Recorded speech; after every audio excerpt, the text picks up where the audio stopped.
Get ready. This is the game that Michael Trigg announces his arrival. At least I think it is. This is the Locked On Ole Miss podcast. You are Locked On Ole Miss, your daily podcast on the Ole Miss Rebels. Part of the Locked On Podcast Network, your team every day.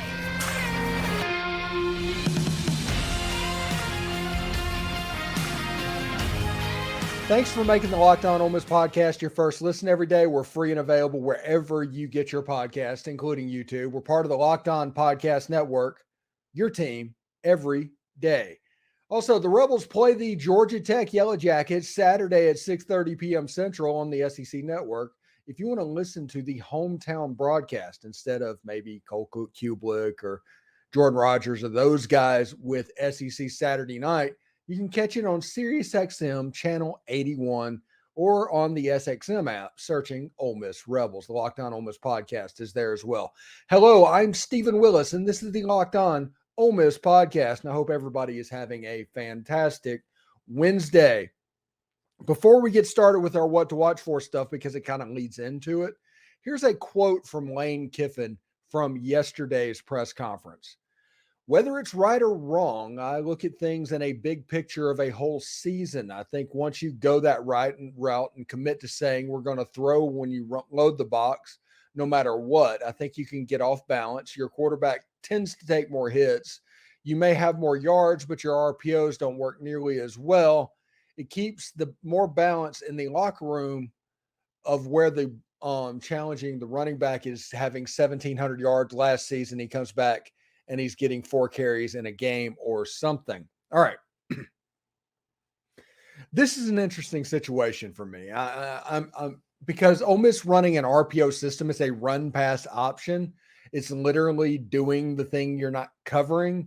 So if you're not running an RPO, if you're running into an 8-man box, because the read likely says to throw the football if it's stacked up, if you're doing a true RPO, unless the defense is messing with you and forcing a run read into a stacked box and things like that. Listen, we have 30 minutes tonight with Bill Flowers talking about how this offense kind of gets cute from time to time. They have stubborn and entitled play calling from time to time. Doesn't mean it can't work. It's just something that Ole Miss needs to work on before SEC play. It's just factual. But in this situation, if you have stacked boxes, right? Let's say that you're playing Madden, and most everybody at this point has played Madden, played a game of Madden, and you're going in there and you like to run 4 verticals. That is your play of choice. You like to run the 4 verticals, and you play against a team that wants to call nothing but engage 8, which means you don't have enough time for the play to develop. There's stuff going on. It's just not working right. Well, the problem isn't the fact that they're calling engage 8 and blitzing 8 players and more players than you can block.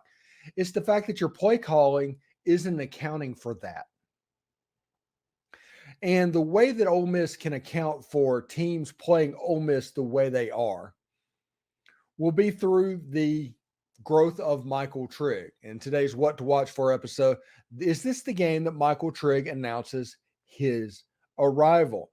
Michael Trigg this season has not had the best thing. He was suspended for the first half of the Mercer game, so by the time he got in there, it was true mop-up time.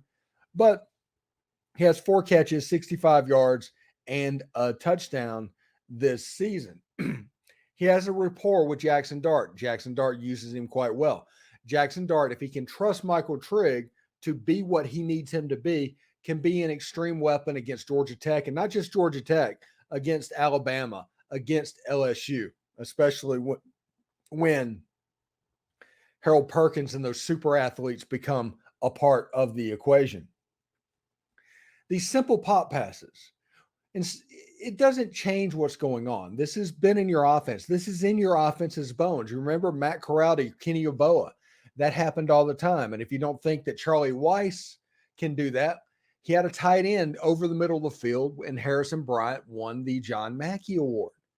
So this is in the bones of this offense, running pop passes, real quick stuff. It doesn't have to be second or third level RPOs. Sometimes you can make a call based off of the movement on the line of scrimmage. If they're coming in on the play action really hard, you can get it over the top of them. That's something that's kind of interesting to me. That's something that I want to see. Bill Flowers said tonight he wants to see Ole Miss run 15 tight end seams against Georgia Tech. That's all he wants. He wants to see the tight end pop pass over the middle. That's what he wants to see. And Michael Trigg, I know Caden Prescorn is not on the roster playing yet, but between him and Kyron Heath, you should be able to pull that off. You should be able to do what needs to be done. And between him and Jordan Watkins is 11 or 171 with a punt return for a touchdown this year. He's a slot receiver that can get it done. He can. And you have a quarterback in Jaxson Dart, who this against Tulane was 17 or 27, 267, 2 touchdowns, and an interception. And that's with this play calling and all of this problem stuff that we've talked about for the last 4 days.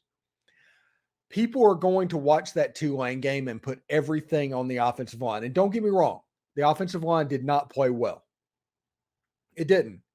But in a situation to where you are blocking the Tulane defensive line with 5 players, sometimes 6, and they are rushing 7 or 8 players, there's always a free player. You're going to get pressure on the quarterback in that situation. There's nothing the offensive line can do. Now, I think his name is Patrick Jenkins, defensive lineman. He had a safety against USC. He was disruptive against Ole Miss in this game, at least in the first half. It wasn't so much in the second half.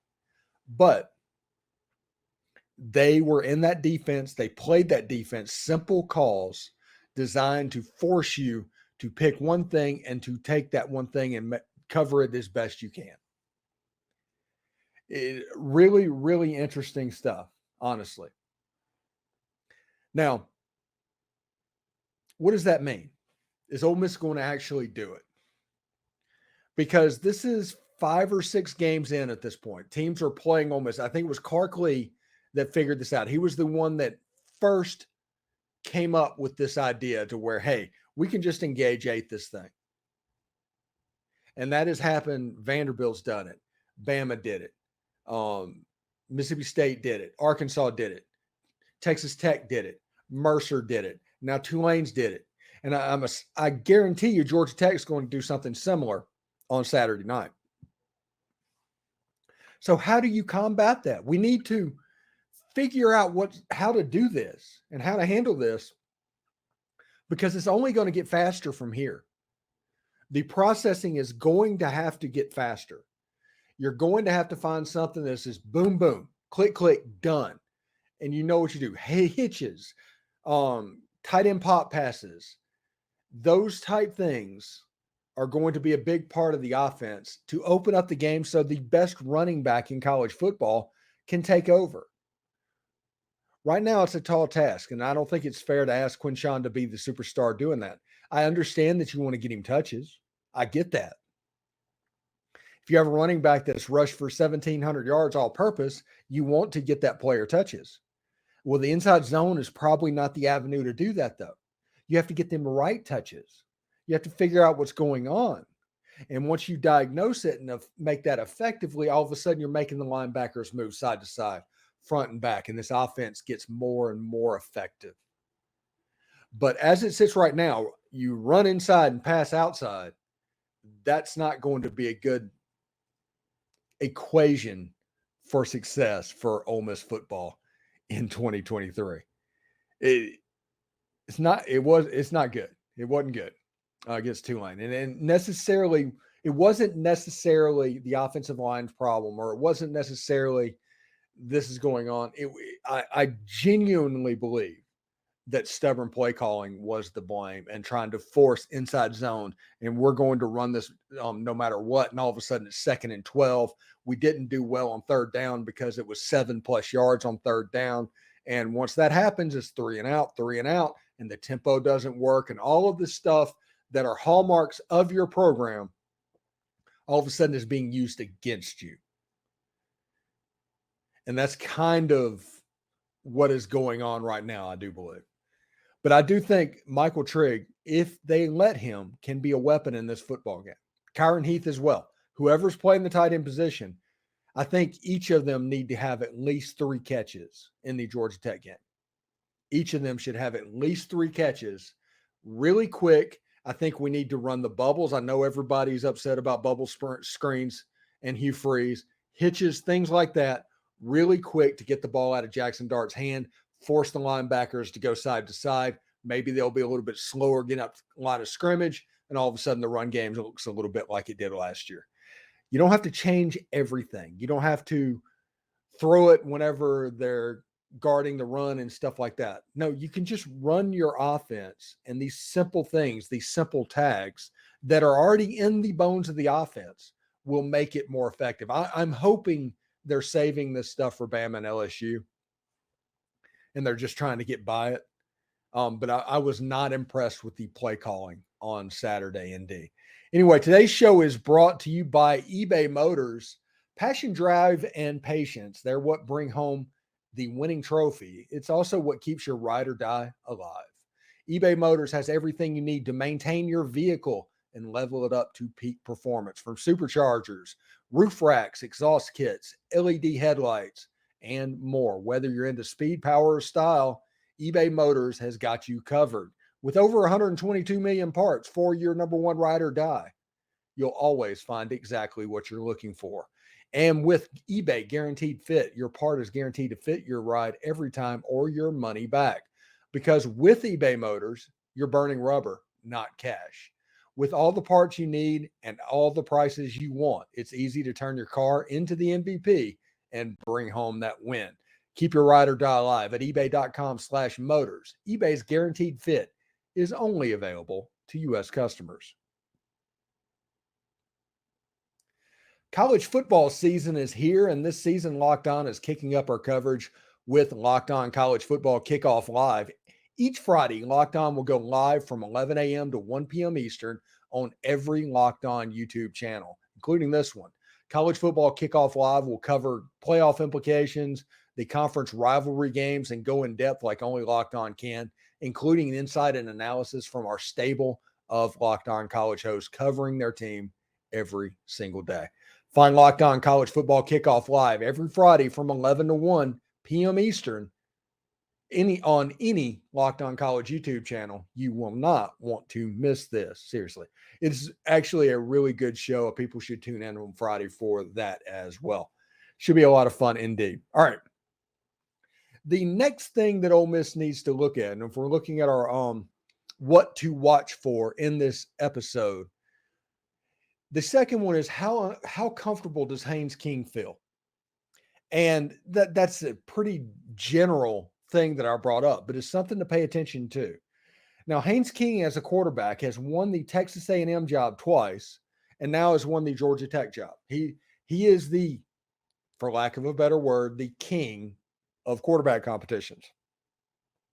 But both times at Texas A&M, he ended up losing the job.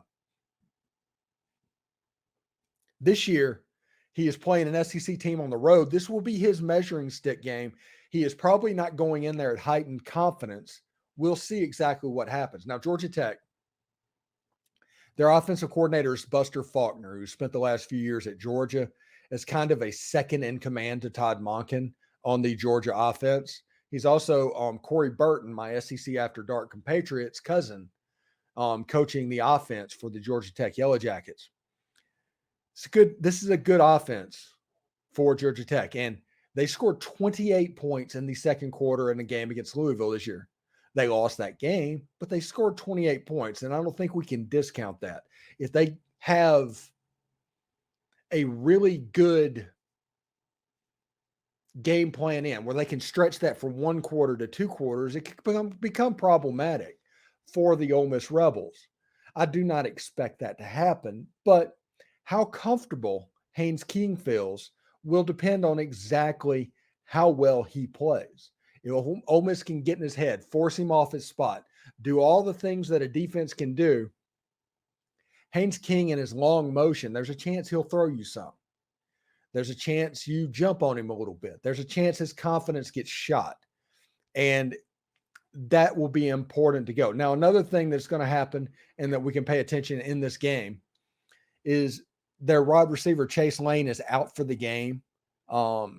this weekend. He's got 100 yards receiving, about a touchdown, about a 50-yard catch on a hitch route from Haynes King. Now, if you look at Haynes King's stats, he's 40-61 this year for 603 yards, 7 touchdowns and interception. So 1 out of every 6 yards passing has gone to Chase Lane. This is going to add a comfortability factor.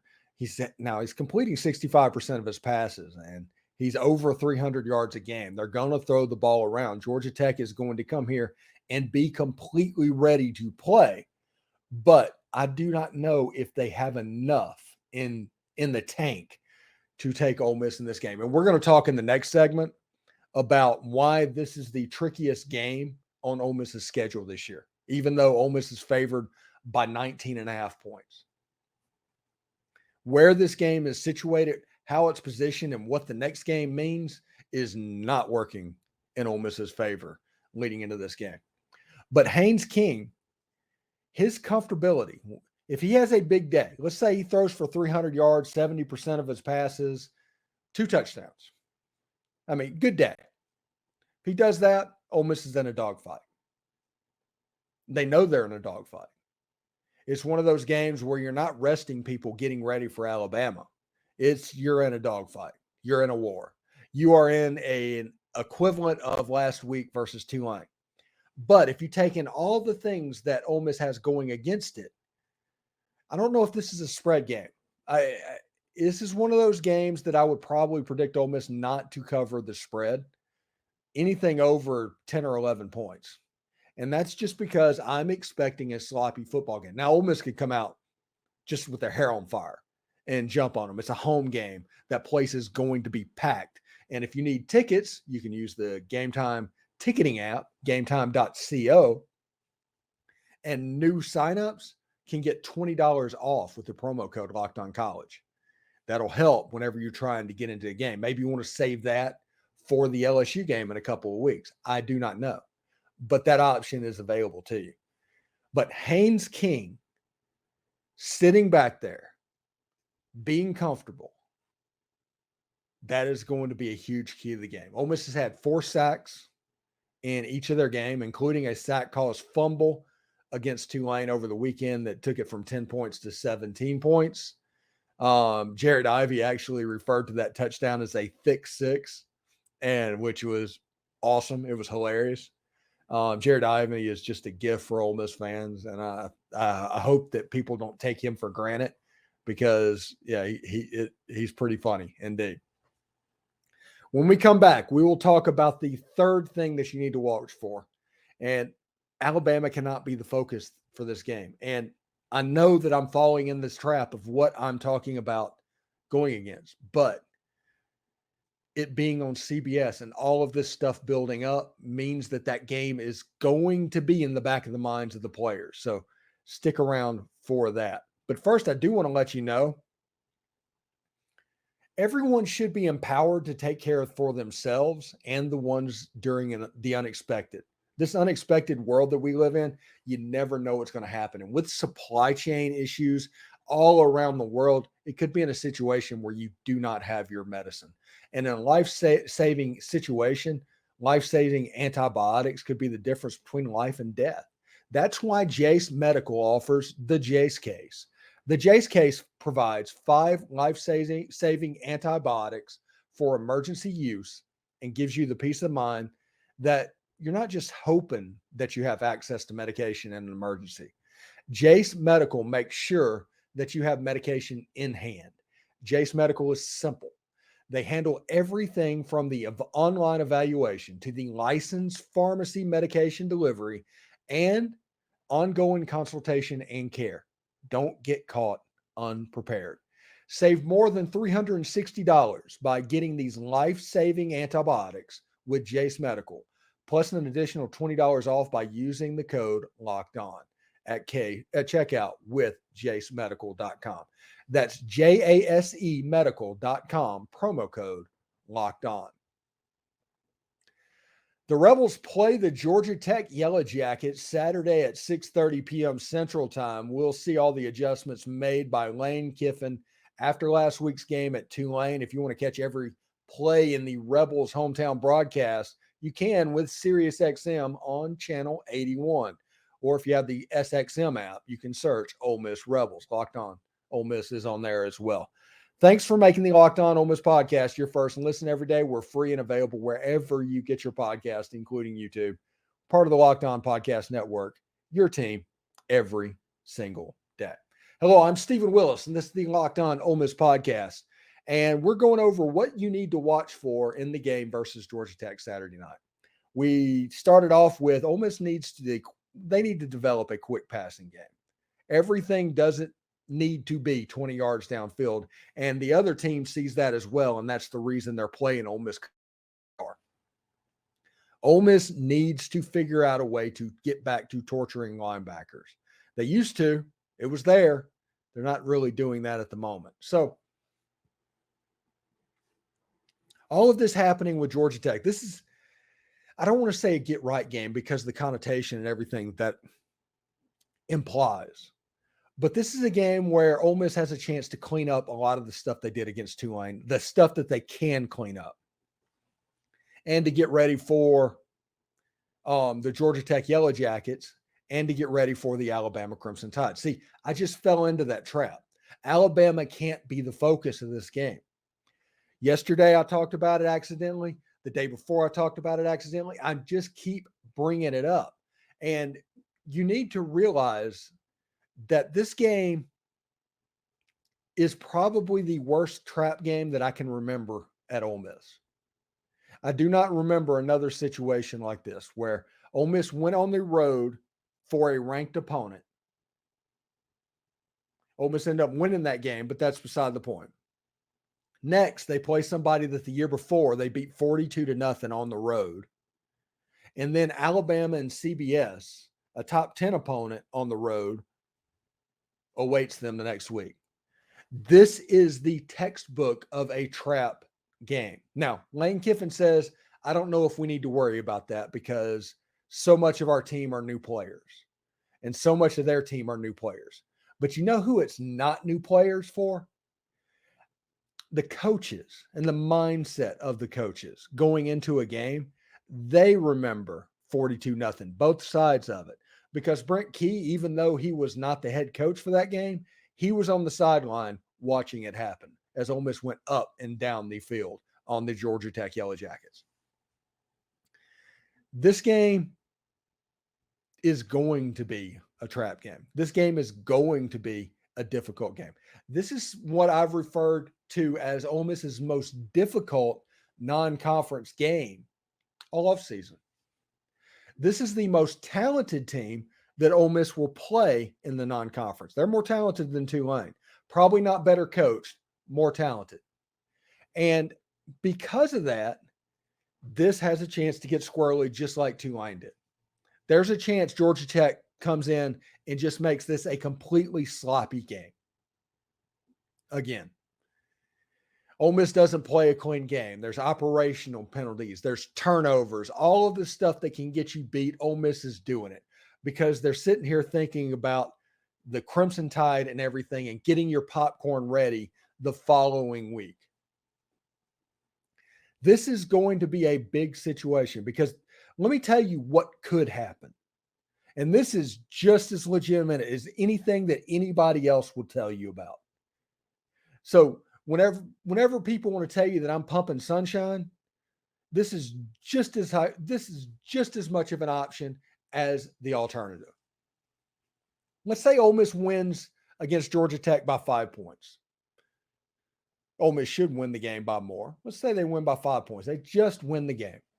They go to Tuscaloosa. Ole Miss wins a 34-24 game. Ole Miss jumps on them in the first quarter. Alabama doesn't have the offense to come back. Pete Golding gets the victory in Bryant-Denny Stadium. All of a sudden, Ole Miss is 4-0, and they're ranked about 9th or 8th in the country. That's what they're looking. They're 17th now. They beat Georgia Tech. All of a sudden, you beat Alabama. You're inside the top 10, well inside the top 10. And you have LSU the next week. And LSU has everybody's attention, but LSU's not particularly good, especially not defensively, especially not in the secondary. LSU is really good in the front seven. They're weak on the secondary. So throwing the ball has a chance to be a little bit of a weapon. You have to remember at this time, you'll have Caden Prieskorn back. You'll have Zachary Franklin back. Hopefully Trey Harris back. Playing the wide receiver position with Quinshon. You'll have a full complement of pieces against a team that, against Florida State, just quit. Let's say Ole Miss wins that game. They're 5th in the country after the LSU game. After September, Ole Miss is 5th in the country. Now, how likely is that to happen? Probably not likely. Alabama is going to be favored over Ole Miss by probably 6 to 10 points. LSU probably will not be favored over Ole Miss. Arkansas probably will not be favored over Ole Miss. If Ole Miss can make it through September undefeated, they have essentially Georgia that they have to worry about. The nightmare horseshoe game at Jordan-Hare, we'll talk about that in a later date. But the schedule at that point opens up for Ole Miss. So that is why this is the trap game of all trap games, because of what after this game could mean. And if you look at everything's going on, these are the what to watch 4 points. Number one, is this the game that Michael Trigg announces his arrival? The one we're waiting on. Is this the game he announces his arrival? Make Haynes King uncomfortable. That's the second thing. And the third one is avoid the Alabama look-ahead trap. We did it on this show again, to where we're talking about that game and what it could possibly mean. And granted, that's okay. Okay. It's okay for fans to do that because there's nothing against it. It just doesn't need to permeate on the coaching staff and the players. Hey, if you want to look at the betting line, it moved.